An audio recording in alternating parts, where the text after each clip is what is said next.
तटबुरुजांनी नकशिकात सजलेले किल्ले पाण्याची मजा काही औरच असते। जेव्हा जेव्हा आपण या किल्ल्यांच्या परिघातून प्रवास करतो तेव्हा दूरवरूनच या किल्ल्यांचे तटबुरुज आपणास खुणावत असतात। इतिहास काळात जसे तटबुरुजांनी वेढलेले किल्ले होते तसे किल्ले आज मितीस बोटावर मोजण्या इतकेच शिल्लक आहेत। या बोटावर मोजण्या इतक्या किल्ल्यामध्ये चौफेर तटबंदी व टेहळणी बुरुज असलेला एक किल्ला पुणे जिल्ह्यातील हिरडसमाळ प्रांतात आहे।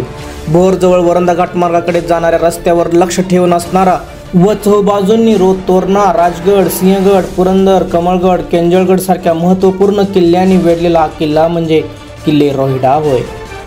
जय शिवराय मित्रांनो, मी तुमचा आवडता होस्ट SK आपल्या चॅनलवरती तुम्हा सर्वांचं स्वागत करतो। तर मित्रांनो, आपण ज्याची वाट पाहत होतो तो बोगदा, तर तो बोगदा आलेला आहे। आपण त्याच्यामधून आता पास होणार आहोत। काही करतोय पुण्यातील बोगदा, नवीन कागद बोगदा।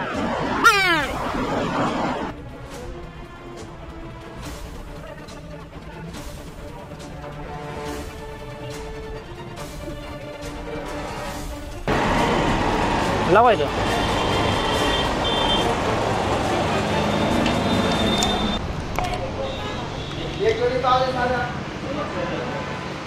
ओळखता या माणसं बघा। हाय, मी बघा आता स्टडी करत बसले थे। वाव, भोर परिसरातील भाटघर धरणाजवळ हे असे एक ठिकाण आहे जिथे नीरा नदी आणि गुंजवणी नदी एका प्रमुख ठिकाणी एकमेकांना मिठी मारतात आणि नेकलेसच्या आकाराचे वळण तयार करतात। म्हणूनच या निसर्गरम्य दृष्टिकोनाला नेकलेस पॉइंट असे नाव पडले। नेकलेसचे दृश्य अद्भुत आहे आणि पावसाळ्यात ते अधिक सुंदर दिसते। आता जवळजवळ वाजले 4 आणि आम्ही येऊन पोहोचलो आहोत भोर।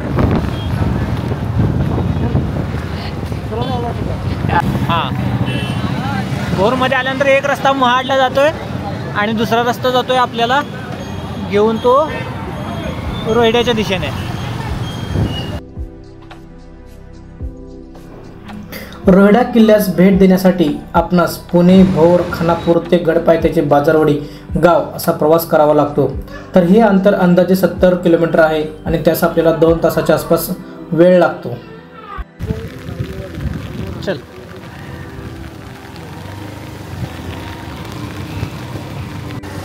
तर आता आपण येऊन पोहोचलो आहोत रोहिडा किल्ल्याच्या पायथ्याशी आणि आता हा प्लेयर काय करतोय की गाडी कुठेपर्यंत वरती जाते याचा प्रयत्न करतोय बघत। चला चला, गाडी कुठेपर्यंत जाते वरती बघायचं आहे। रस्ता तर कुठं दिसत नाही आहे, बघूया कुठेपर्यंत जाता येते आपल्याला टू व्हीलरवर।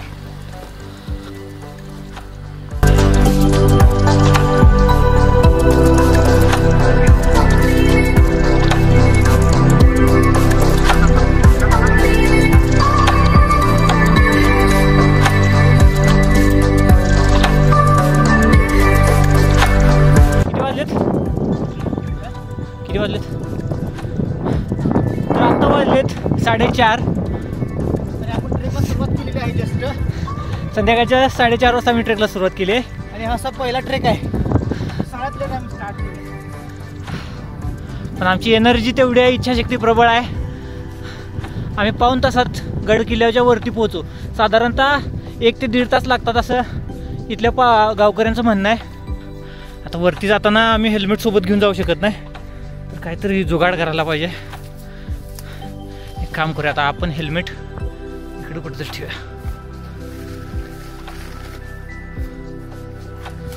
पलटी मार खाली तोंड कर की तसं।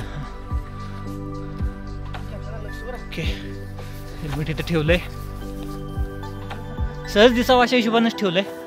एखाद्या गरजूला मदत झाली तरी पण काय हरकत नाही आमची।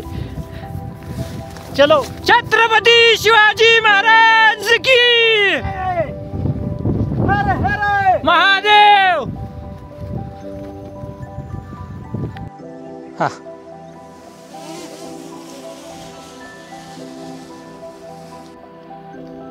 बाजारवाडी गावात पोहोचल्यानंतर समृद्ध सुस्तावून पडलेला रोहिडा आपले लक्ष वेधून घेतो। शाळेसमोर गाडी लावून आपण पाण्याच्या टाकीजवळून किल्ल्याकडे जाणाऱ्या मळलेल्या वाटेला भेटायची। 2 छोट्या टेकड्या चढून गेलो की आपण मुख्य किल्ल्याच्या डोंगराला भिडतो। किल्ल्याकडे जाणारी वाट सोपी असल्याने तासाभरात आपण किल्ल्याच्या मुख्य प्रवेशद्वारापाशी येऊन पोहोचतो.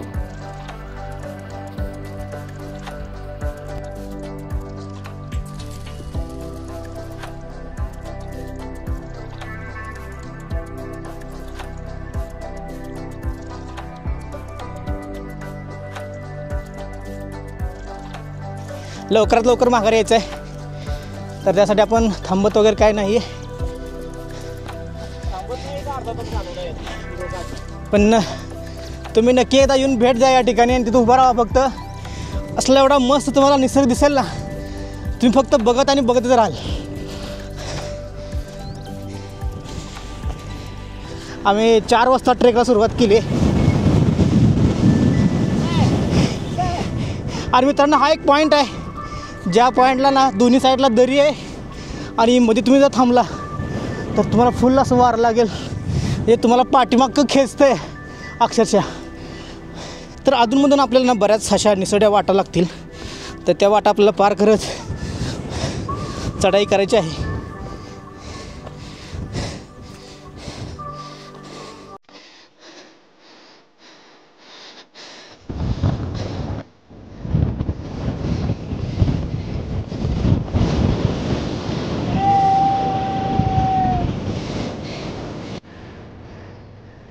काय म्हणतात, खूप खुश आहेत ते.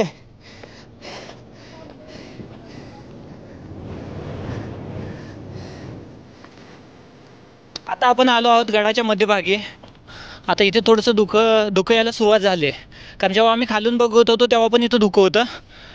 आताही खालचा भाग एकदम स्वच्छ असा आहे, परंतु वरती मात्र थोडंसं कमी विजिबिलिटी आहे. बघूया, जोपर्यंत दिवस आहे तोपर्यंत आपल्याला जेवढं काय एक्सप्लोअर करता येईल तेवढा आपण करण्याचा प्रयत्न करूया. एक काळ होता जेव्हा हे 12 मावळमधील सर्व किल्ले जरी आदिलशाहीच्या आधिपत्याखाली असले तरीसुद्धा या प्रत्येक किल्ल्यावर जेधे, बांदल, देशमुख, निंबाळकर, पाटील अशा लोकांची सत्ता होती आणि ते स्वतः या गडांचा राजा समजत होते. परंतु यातून जो होणारा टॅक्स आहे तो टॅक्स आदिलशाहीला जात होता. साहजिकच हे किल्ले परत आपल्या स्वराज्यात सामील करणं शिवरायांना योग्य वाटलं, म्हणून त्यांनी एक एक किल्ला आपल्या स्वराज्यात सामील करण्याचा निर्णय घेतला. मित्रांनो, चढाई एकदम 45 डिग्री असल्यामुळे त्रास होते बरं याच्यामध्ये. आणि आम्ही आता काय झालं नॉनस्टॉप येतोय, त्यामुळे भरपूर दम भरतो. पायाची गोळी असते जातो थोडं राहिलं आहे. मला वाटतं पहिला दरवाजा इथे दिसतोयस. काय झालं, 10 मिनिटं असत.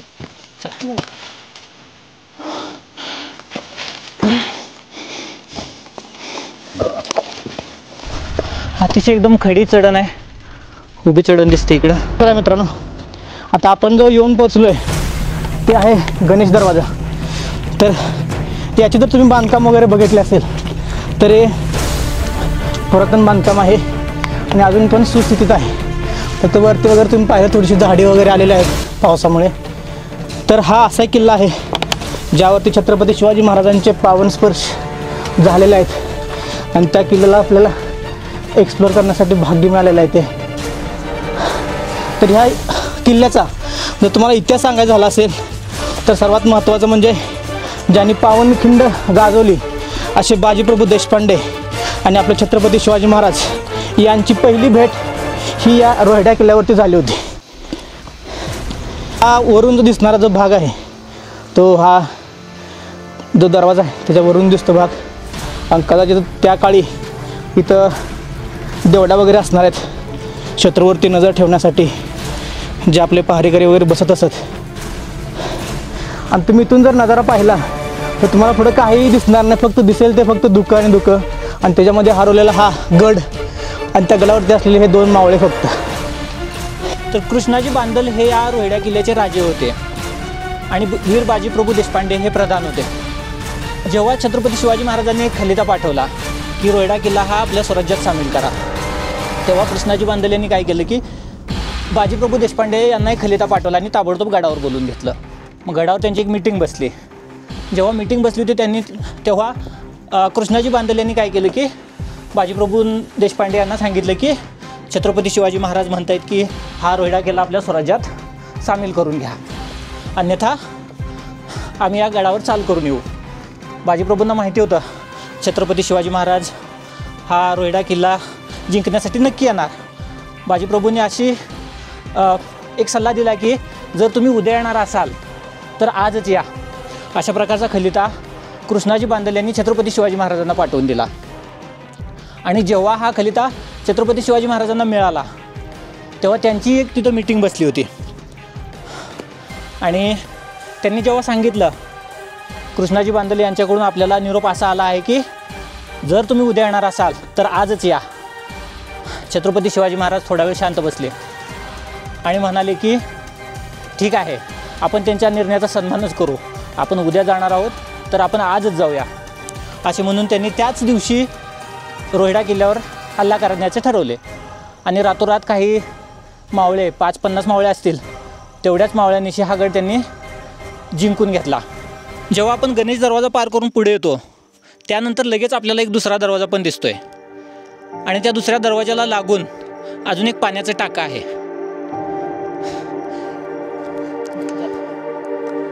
तर हे पहिलं पाण्याचं टाकं अगदी कातळात कोरल्यासारखं आहे. इथं कुठेही तुम्हाला बांधकाम वगैरे काय दिसणार नाही आहे. मी टॉर्च लावायचा प्रयत्न करतो. आता जर प्रॉपर तुम्ही बघितलं तर हे पाणी आजही पिण्याचे लायक आहे.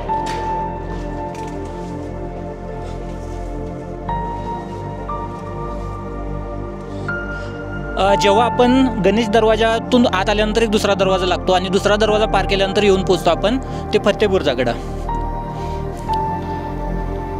तर तुम्ही आता बघताय तो आहे फतेबुरुज. आणि इथून आत उतरण्यासाठी थोडीशी जागा आहे आणि आत जंग्या पण आहे. ज्याप्रमाणे सिंहगड किल्ल्याला एका सरळ रेषेत तीन दरवाजे आहेत, सेम तशाच प्रकारे या रोहिड्याला सुद्धा 3 प्रवेशद्वार आहेत. त्यातील हा 3रा प्रवेशद्वार. आणि 3ऱ्या प्रवेशद्वारावर जर तुम्ही बघितलं तर 2 शिलालेख दिसतात. या दरवाजावर डावीकडे लिहिलेला जो शिलालेख आहे तो मराठीत आहे आणि उजवीकडे आहे तो फारसी भाषेत लिहिलेला आहे. आणि आता कालांतराने हे दगड झिजलेले आहेत, पण या शिलालेखाचा उद्देश एकच आहे की याचे बांधकाम किंवा जीर्णोद्धार कुणी केला, कधी केला, हेच या शिलालेखात लिहिलं आहे. या 3ऱ्या दरवाजाचे एक वैशिष्ट्य म्हणजे या दरवाजाच्या दोन्ही बाजूला हत्तींची शिल्प कोरली गेलेली आहेत. थोडंसं पुढं आलं ना डाव्या हाताला तुम्हाला ना राजसदर जे असते तर राजसदरचे तुम्हाला अवशेष दिसतील. जिथे या गडावरील जो कारभार असायचा तो कारभार चालायचा. तर ते तुम्हाला थोडंसं दाखवतो. तरी हे अवशेष आहेत ते सदर जी होती त्या काळातील त्याचे आहेत. तर आता पण पाऊस वगैरे झाल्यामुळे जे गवत वगैरे उठलेले असते त्या गवतामुळे पूर्ण असं झाकून गेलेलं आहे.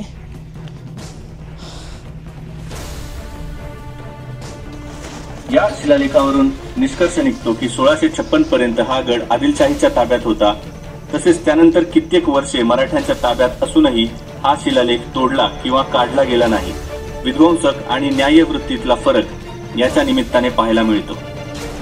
तर मित्रांनो, हा असा फर्स्ट गड जे बघितला आपण की ज्याच्यावरती ना एक अर्ध्या तासानंतर गडाविषयी माहिती सांगितलं त्यांनी. या गडावरती काय काय जे आहेत तर त्याची माहिती आपल्याला भेटते. खूपच छान वाटलं हे. तर आपण थोडंसं पुढं आलो तर आपण सदर पाहिली. त्या सदरच्या पाठीमागेच जर आपण पाहिलं तर हे राजवाड्याचे अवशेष आहेत.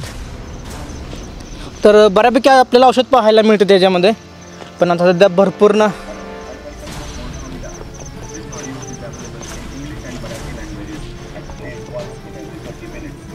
आता पुरा एकदा त्यानं इंग्लिशमध्ये सांगायला सुरुवात केलेली आहे. आपण मराठीमध्ये घेतलीच होती. तर टीम हडपसर आहे ना, दुर्ग संवर्धन परिवार, तर यांनी ही जी समाधी आहे त्याचा जीर्णोद्धार केलेला आहे आणि ती सुस्थितीत बनवून ठेवलेली आहे. आपल्याला पाहण्यासाठी आणि येणाऱ्या पिढीसाठी हे नक्कीच उपयोगी असेल. तर थोडंसं पुढं आलं की ना जे टाके वगैरे पाण्याचे आहे राजवाड्या अवशेष आहेत तर त्या शेजारीच आपल्याला ना मॅप दिलेला आहे त्यांनी. तर या मॅपवरती असलेले जे अवशेष आहेत तर त्याची पूर्ण माहिती इथे लिस्ट दिलेली आहे, ते आता आपल्याला बघायला भेटणार आहेत. आपण बऱ्यापैकी सर्व कव्हर करण्याचा प्रयत्न करूया. आता आपण येऊन पोचलो आहोत गडाच्या डाव्या साईडला असणाऱ्या रोहिडमल्ल भैरवनाथ मंदिराजवळ. कदाचित या भैरवनाथ यांच्या रोहिडमल्ल भैरवनाथ या नावावरूनच गडाला रोहिडा असे नाव पडले असावे. सध्या बघितलं तर हे मंदिर बंद अशा स्वरूपात आहे. तर हे एक मंदिर आहे ना, ह्या मंदिरामध्ये TV आहे आणि त्या TV वरती ना छत्रपती शिवाजी महाराज आणि बाजीप्रभू देशपांडे यांची जी भेट झालेली होती ना, त्या भेटीचे एक लघुपट बनवलेला आहे आणि तो रोज 12च्या सुमारास आपल्याला बघायला मिळतो. ही TV आहे ना, या TVवरती तो लघुपट दाखवला जातो, पण सध्या पावसाच्या कारणास्तव ते पॅक करून वगैरे ठेवले आहे, कारण सध्या पावसाळ्यात ना भरपूर पाऊस असतो इथं. तर मित्रांनो, हे पहा, तर जुन्या काळातील जी भांडी आहेत तर ती भांडी कशी असतील तर तुम्हाला बघायला याच गडावरती मिळतील. कारण आम्ही आतापर्यंत जे गड बघितले तर त्या गडावरती आपल्याला कुठं पाहायला मिळाले नव्हते, पण या ठिकाणी आहेत. त्याच्यामध्ये जोता आहे, त्यानंतर आपण जे पाटा वरवंट आहे तो आहे, त्यानंतर खलबत आहे. अशा जुन्या काळातील बऱ्याच वस्तू या गडावरती त्यांनी व्यवस्थित ठेवलेल्या आहेत बघण्यासाठी. तर तुम्ही ज्यावेळेस याल त्यावेळेस व्यवस्थित बघा, यांना न हलवता वगैरे. मित्रांनो, रोहिडा या गडाबद्दल बऱ्याच जणांना माहिती कमी आहे किंवा इतिहासात या गडाबद्दल खूप कमी माहिती मिळाली जाते. जेव्हा आम्ही पण इथं सुरुवात केली, म्हणजे गडाचं ट्रेकिंग सुरू केलं, तेव्हा आम्हाला असं वाटलं की वरती जास्त काही नसेल, आम्ही अर्ध्या तासात गड कंप्लीट करून रिटर्न येऊ. पण वरती आल्यानंतर मी जसं बघितलं की इथं ऑडिओ सिस्टीम आहे, दर अर्ध्या तासाला गडाचे माहिती पूर्ण दिली जाते. त्यानंतर जागोजागी बोर्ड लावलेले आहेत. नंतर व्हिडिओ बघण्यासाठी पण तिथं TVची सुविधा आहे. तर हे बघता या गडाचं चांगला जीर्णोद्धार केला आहे किंवा गड अगदी व्यवस्थित ठेवण्याचा प्रयत्न चालू आहे, हे बघून खरंच मनाला बरं वाटतंय. जेव्हा रोहिडा किल्ल्यावर छत्रपती शिवाजी महाराजांनी आक्रमण केले तेव्हा हातगाईची लढाई झाली आणि ज्यावेळी या किल्ल्याचा राजा असणारे जे कृष्णाजी बांधल पडले तेव्हा सर्व सैन्याची धावाधाव चालू झाली. जेव्हा छत्रपती शिवाजी महाराज बाजीप्रभू देशपांडे यांच्या समोरासमोर आले तेव्हा छत्रपती शिवाजी महाराज बाजीप्रभूंना म्हणले की, बाजीप्रभू, तुमच्यासारख्या निष्ठावान माणसाची स्वराज्याला गरज आहे, आम्हाला तुमच्याशी लढाई नाही करायची. अजून जर गडाच्या उजव्या हाताला आपण आलो की आपल्याला एक दिसतं की असे गडांचे किंवा राजवाड्यांचे अवशेष आहेत, जिथं गडांचे सेनापती, सरसेनापती राहण्यासाठी जे बांधलेले राजवाडे असतील किंवा छोटी छोटी घरं असतील तर त्याचे अवशेष दिसतात. तर आपण आता ना एक 50% वरती आपण गड फिरून झालेलो आहे.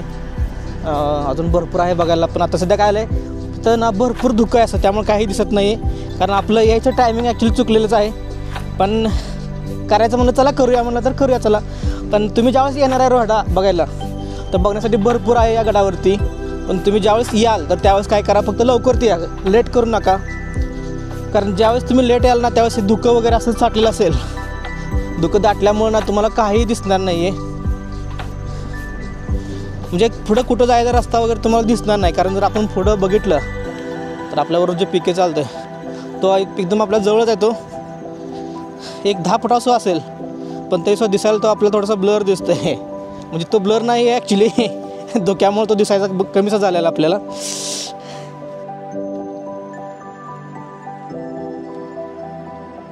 मित्रांनो, आपण पोचलो आहोत अशा एका ठिकाणी. तर या गडावरील जो मेन पॉईंट आहे, थोडक्यात मेन म्हणता येईल आपल्याला, कारण या बुरुजावरून तो व्यापार केला जायचा, त्या व्यापारावरती नजर ठेवण्यासाठी हा बुरुजाचा उपयोग केला जात होता. तर या बुरुजाचं नाव आहे वाघजाई बुरुज. तर हा बुरुज जर बघितला आपण तर खूप मोठा असा बुरुज दिसतो हा, आणि त्याच्यावरती चढण्यासाठी पायऱ्या वगैरे आहेत.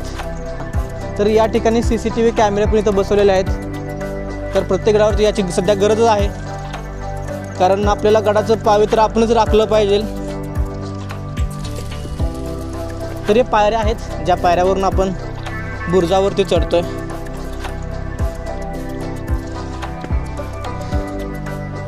आणि हा भगवा ध्वज, नक्कीच हा ध्वज ज्यावेळेस आपण बघतो ना आपल्या अंगामध्ये एक वेगळीच ऊर्जा संचारते. या बुरुजावरती बघितलं तर प्रत्येक ठिकाणी काही जंगे आहेत, ज्या जंग्यामधून आपण छत्रावरती नजर ठेवू शकतो.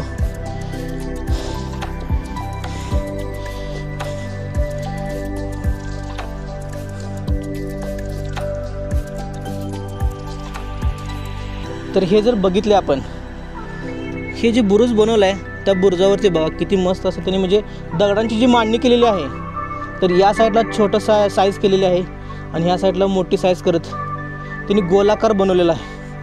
तर एवढे मोठे दगड वरती त्यांनी कसं आणले असतील त्यावेळेस, तर त्यावेळेसचे जे मावळे असतील तर ते मावळे कसे असतील आपण याच्यावरून विचार करू शकतो. आणि त्यावेळेस बनवलेलं बांधकाम हे वगैरे आपण जर पाहिलं तर मित्रांनो, आपण जे थांबलो आहे सध्या तो हा जो आहे तो वाघजाई बुरुज आहे, त्या बुरुजावरती थांबलो आहे आपण. आता थोडंसं आपल्याबरोबर जेवण आणलेलं आहे, तर जेवण करूया आपण, थोडंसं खाऊया. पण सकाळपासून काय खाल्लं पण नाही, वडापाववर जायचं सध्या. आणि ड्रोन पण आज इथून बघूया थोडंफार काय आपल्याला भेटते का बघूया ड्रोन उडून.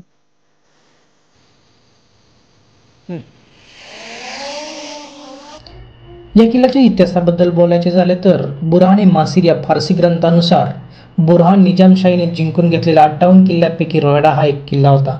पुढे बराच काळ हा गड निजामशाहीच्या ताब्यात होता. निजामशाहीच्या अस्तानंतर आदिलशाही राजवट या गडावर सुरू झाली. रोयडा या किल्ल्याचा ताबा 1656 पर्यंत आदिलशहाकडेच होता. त्यानंतर छत्रपती शिवाजी महाराजांनी रोयडा किल्ला जिंकून घेतला. यात कृष्णाजी बांदल मारले गेले, पण त्यांच्या सैन्यातील बाजीप्रभू देशपांडे यांना शिवरायांनी आपल्या पदरी ठेवले. छत्रपती शिवाजी महाराज आणि मिर्झाराजे जयसिंग यांच्यात झालेल्या इतिहासातील अजरामर असा पुरंदरचा तह, या तहामध्ये हा रोयडा किल्ला मोगलांना देण्यात आला. पण काही कालांतराने 24 जून 1670 मध्ये छत्रपती शिवाजी महाराजांनी हा किल्ला परत आपल्या स्वराज्यात सामील करून घेतला.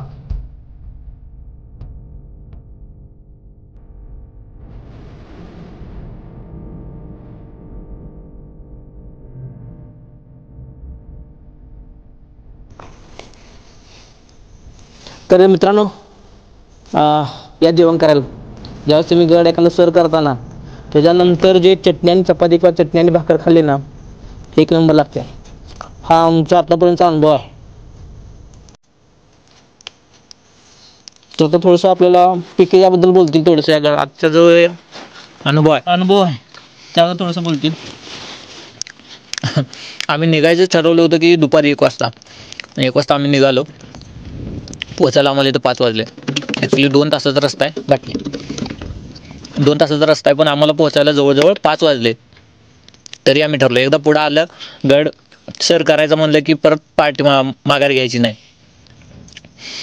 आणि आता आम्ही तुमच्या समोर आहे. आता वाजलेत 6:15 वाजलेत. उतरेपर्यंत आम्हाला अंधारच होणार आहे. फक्त बिबट्या वगैरे काय अडवायू नये म्हणजे झालं. एवढीची प्रार्थना. तर मित्रांनो, आपण जी शिदोरी आपल्या घरून आणली होती, जी पिकेनं आणली होती, तर आपण ते संपून आता निघालो आहे. आता वाघजाई बुरुजवरनं काय झालं माहिती आहे का, आपण येताना काय झालं, एक चूक झाली. आपण जो मधला रस्ता आहे ना, तो मधला रस्ता पकडून आलो. तर तुम्ही आता काय करा, डाव्या हातानं निघत राहायचं, पूर्ण डावा हात पकडायचा आणि डाव्या साईडनं जो रोड येतो ना तो करत यायचं. तुम्हाला प्रत्येक बुरुज पाहायला मिळतो आहे. आता आम्ही जो वाघजाई बुरुजवरती आलो ना, तर ह्याच्या अगोदर एक बुरुज होता. तर आता आपण ते गेलो तर नेक्स्ट दिसणार पण नाही, आता अंधार पडलेला आहे आणि तो आपण कव्हर पण नाही करू शकत. तर आपण नेक्स्ट ज्यावेळेस येईल त्यावेळेस नक्की कव्हर करू तो. तर मित्रांनो, थोडंसं पुढं आलं ना आपल्याला एक ना पाण्याचं टाकं लागतं. तर त्या पाण्यात टाकीला जाण्यासाठी इथून पायऱ्या आहेत. आणि तर ह्याला त्यांनी कुपन वगैरे केलेलं आहे की जेणेकरून आत पडू नये किंवा कचरा वगैरे कोणी टाकू नये.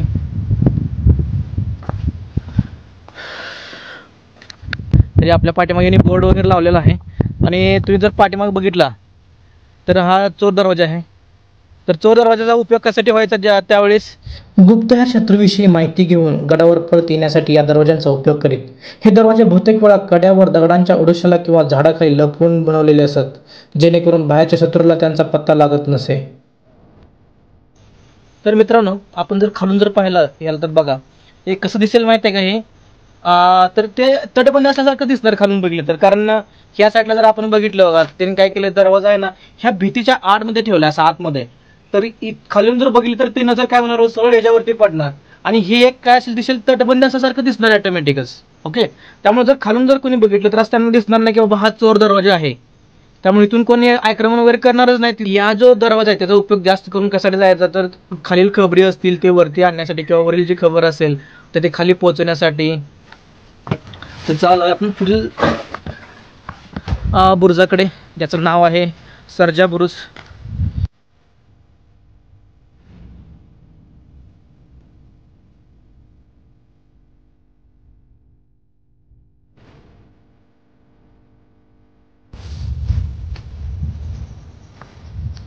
आणि याची जर रचना बघितली तुम्ही, एक वेगळीच रचना आहे थोडीशी. तर मित्रांनो, हे ना स्तंभ वगैरे उभा करण्यासाठी असू शकतं हे त्यावेळेस. तर याला वरती जायला पायऱ्या वगैरे पण आहेत. ही आहे ते मशाल वगैरे लावण्यासाठी जागा असते, ती बनवून ठेवलेली असते ते. आणि हा बुरुज, याच्यामधून वगैरे तुम्हाला जाता येईल. भरपूर असा मोठा बुरुज आहे हा. आणि याचे तुम्ही अवशेष वगैरे बघितले तर एकदम सुस्थितीत आहेत.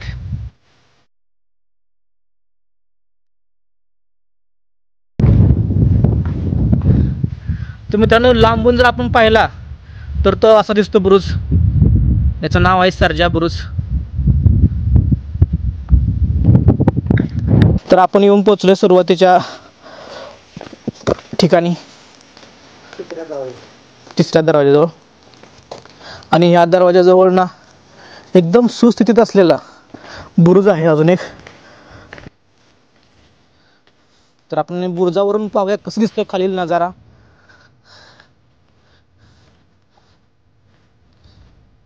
आता तुम्हाला खाली काहीच दिसणार नाहीये, एकदम असं ना धुकं धुकं आणि धुकं.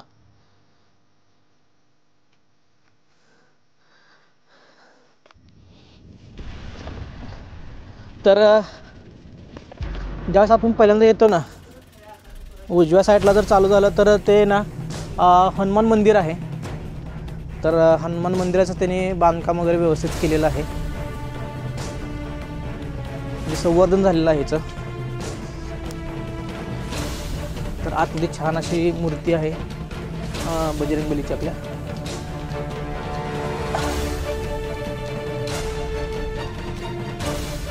आणि वरती सोलार सिस्टीम पण आहे.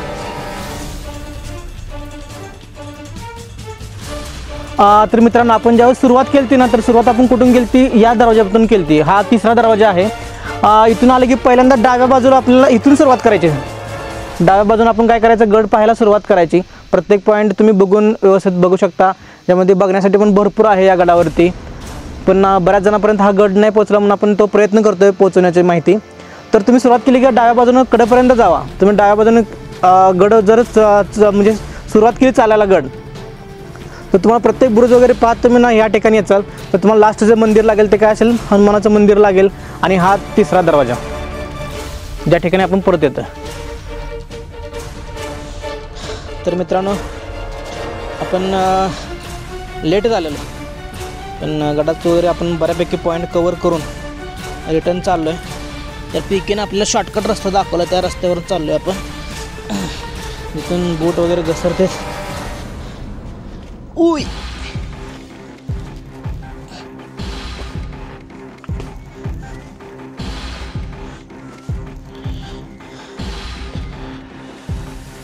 ए यार लगा धर लागते मला इथं. तर मित्रांनो, आपण काय केलं, गड उतरायला सुरुवात केली. 10 मिनिटात आपण निम्यापर्यंत आलो आहे.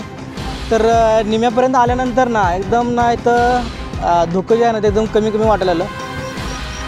छत्रपती शिवाजी महाराज की जय. जय भवानी, जय शिवाजी. धर्मवीर संभाजी महाराज की जय. तर मित्रांनो, आपण आज एक्सप्लोर केलेला आहे तो रोहेडा किल्ला. आणि हे जे रोहेडा किल्ला जो आहे तो आपल्या सह्याद्रीमध्ये आहे. सह्याद्री म्हणजे नेमकं काय, तर सह्याद्री हे पावन झालेलं छत्रपती संभाजी महाराज आणि छत्रपती शिवाजी महाराजांच्या स्पर्शाने पावन झालेली भूमी, त्याला आपण आज एक्सप्लोर करतोय. तर व्हिडिओ आवडला असेल तर लाईक करा, शेअर करा आणि सबस्क्राईब करा. तोपर्यंत जय शिवराय.